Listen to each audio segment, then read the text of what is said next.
आइए आज हम मुलाकात करेंगे बाजार के जाने माने दिग्गज मैक्स लाइफ इंश्योरेंस के सीनियर डायरेक्टर और chief investment officer Mir Vora sir से, जो 70,000 करोड़ से ज़्यादा का एसेट अंडर मैनेजमेंट उनकी टीम पूरी हैंडल कर रही है।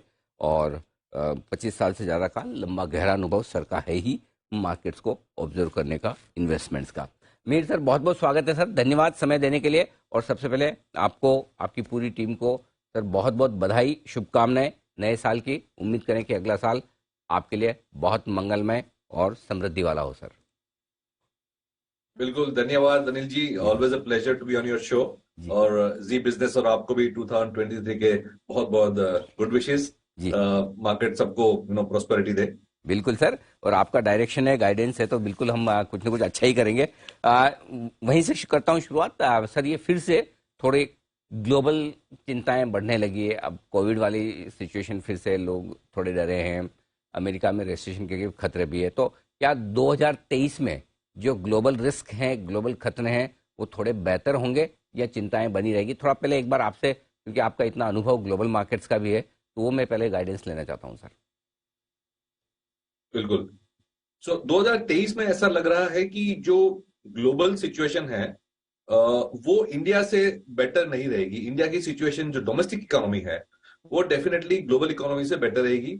इंडिया जो है दुनिया की सबसे ज्यादा तेज बढ़ने वाली इकोनॉमीज में रहेगी 2023 में। अगर ग्लोबल सिचुएशन हमें साथ देती है तो शायद हम 6.5-7% से ग्रो कर सकते हैं। और अगर ग्लोबल सिचुएशन ज्यादा खराब होती है तो मे बी हम 6 से नीचे का जीडीपी ग्रोथ कर सकते हैं। लेकिन ओवरऑल अगर हम 5.5-6 का भी जीडीपी ग्रोथ कर लें 2023 में, तो भी हम चाइना, यूएस, यूरोप, सारी जो बड़ी बड़ी इकोनॉमीज हैं उससे काफी ज्यादा तेज ग्रो करेंगे 2023 में। तो एक रिलेटिवली अगर देखें तो इंडिया की सिचुएशन बहुत बेटर है। इंडिया विल बी ऐसे जैसे कहते हैं एक आइलैंड है ग्रोथ का in a sea of slowdown, global slowdown I would say. ठीक बात है। तो ग्लोबल चिंताएं तो रहेगी, लेकिन भारतीय इकोनॉमी ज्यादा बेहतर होगी। और ऐसे में तो क्या ये उम्मीद रखी जाए कि फिर से भारतीय बाजार 2023 में बेहतर प्रदर्शन करेंगे, एक ग्लोबल मार्केट्स के मुकाबले, एक अपने आप? ग्लोबल मार्केट्स के मुकाबले तो डेफिनेटली मुझे लगता है बेटर परफॉर्म करेगी। जी क्योंकि एक तो ये है कि हमारी जैसे डिस्कस किया ग्रोथ तो अच्छी है रिलेटिवली स्पीकिंग।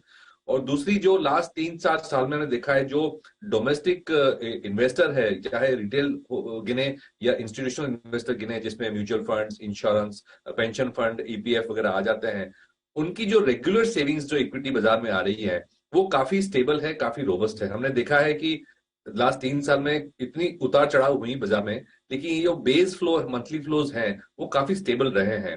तो मेरे ख्याल से सेविंग्स पूल देख लीजिए या तो ग्रोथ एंगल से देख लीजिए, तो वीजावी दूसरी मार्केट के कंपैरिजन में तो इंडिया काफी बेटर करने की उम्मीद है ही। स्टैंड अलोन बेसिस पे मुझे लगता है ये काफी स्टॉक और सेक्टर स्पेसिफिक रहेगा। मुझे नहीं लगता है कि बाजार 15 या 20% का ग्रोथ देगा ये माहौल में, क्योंकि अभी भी जो ग्लोबल सिचुएशन है वो काफी टेंटेटिव है। तो मुझे लगता है कि स्टॉक स्पेसिफिक अगर आइडियाज में खेलेंगे तो मेरे ख्याल से बेटर रहेगा। स्टॉक स्पेसिफिक और सेक्टर स्पेसिफिक थीम्स में ज्यादा फोकस करना चाहिए। बाजार से मुझे लगता है एवरेज या बिलो एवरेज रिटर्न्स मिलने की उम्मीद है। ठीक बात है। तो थोड़ा सा स्टॉक स्पेसिफिक रहना ज़्यादा बेहतर होगा, क्योंकि ब्रॉडर इंडाइसिस, इंडेक्स ज़्यादा बढ़े ना बढ़े, लेकिन स्टॉक स्पेसिफिक एक्शन रहेगा। ऐसे में सर अच्छी थीम्स भी ढूंढनी होंगी, बढ़िया निवेश के मौके भी ढूंढने होंगे, जैसा आपने कहा। तो जरा एक अंदाजा दें सर कि अगले साल के लिए कौन से सेक्टर्स, कौन सी थीम्स निवेशकों के लिए अच्छी साबित हो सकती है? बिल्कुल। तो जैसे हमारा ओवरऑल व्यू डिस्कस किया कि लोकल इकोनॉमी बेटर करेगी ग्लोबल इकोनॉमी का कंपैरिजन में, तो उससे लॉजिकली यही होता है कि जो लोकल सेक्टर्स हैं वो ज्यादा प्रेफर करेंगे हम। क्योंकि एक तो जो ग्लोबल सेक्टर्स थे जैसे आईटी है या मेटल्स हैं, वो लास्ट 2-3 साल में बहुत ही आउट परफॉर्म करे थे। तो मेरे ख्याल से वो अब करेक्ट होने के संभावना ज्यादा है। और जो लोकल सेगमेंट्स हैं जैसे कि बैंकिंग देखें, ऑटोमोबाइल्स देखें, काफी सारी सेगमेंट है, इंजीनियरिंग, कंस्ट्रक्शन, वो अभी इतना नहीं चले। वैल्यूएशंस अगर देखें तो जो प्री कोविड लेवल्स है उससे भी अभी कम वैल्यूएशंस हैं।